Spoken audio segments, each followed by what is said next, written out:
Di sebuah daerah terpencil, mengalir sebuah sungai yang tampak tenang di siang hari, namun menyimpan cerita gelap yang tak pernah benar-benar terungkap. Warga setempat menyebutnya sebagai sungai yang memilih korban.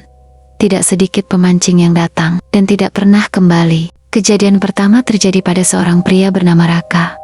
Ia datang seorang diri saat menjelang sore, membawa perlengkapan memancing lengkap. Menurut warga yang terakhir melihatnya, Raka sempat berkata bahwa air sungai hari itu terlihat aneh, terlalu tenang.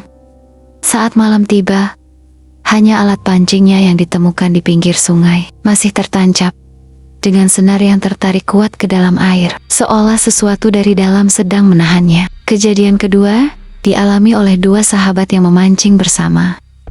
Mereka duduk di batu besar di tengah aliran dangkal. Salah satu dari mereka tiba-tiba melihat bayangan hitam melintas di bawah air, jauh lebih besar dari ikan apapun. Ia mencoba menerangi air dengan senter pakai produk ini, namun cahaya itu justru memperlihatkan sesuatu yang membuatnya membeku. Wajah pucat samar terlihat dari dalam air, menatap ke atas. Dalam hitungan detik, sahabatnya yang duduk di sampingnya terseret jatuh tanpa suara. Kejadian ketiga terjadi saat seorang pemancing tua yang sudah puluhan tahun mengenal sungai itu tiba-tiba berlari ketakutan dari tepi sungai. Ia berteriak bahwa ada yang memanggil namanya dari dalam air, menggunakan suara istrinya yang telah meninggal. Sejak hari itu, ia tidak pernah berani kembali. Kejadian keempat, seorang remaja nekat memancing saat tengah malam demi membuktikan bahwa semua cerita itu hanya mitos. Ia bahkan merekam dirinya sendiri. Dalam rekaman terakhir yang ditemukan di ponselnya,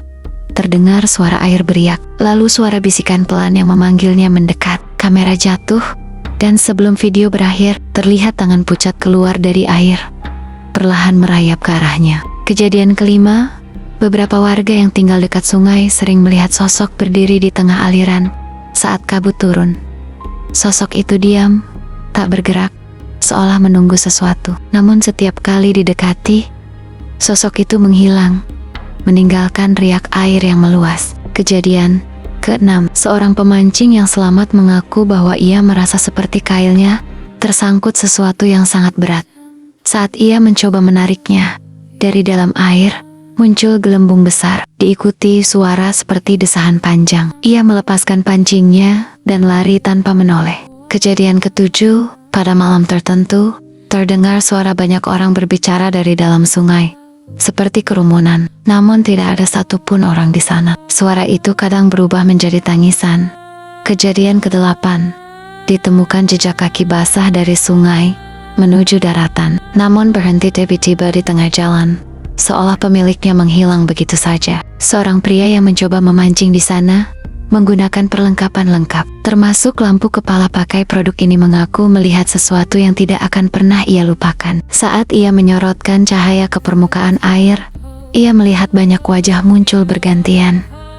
Wajah-wajah yang tampak memohon, seolah ingin keluar, namun terperangkap di dalam. Sejak saat itu, tidak ada lagi yang berani memancing di sungai tersebut. Warga percaya sungai itu bukan sekadar aliran air, melainkan tempat di mana sesuatu bersemayam, sesuatu yang tidak ingin diganggu, dan akan mengambil siapapun yang terlalu dekat. Dan hingga hari ini, ketika malam tiba dan kabut turun perlahan, suara riak air itu masih terdengar, seolah sungai itu masih menunggu korban berikutnya.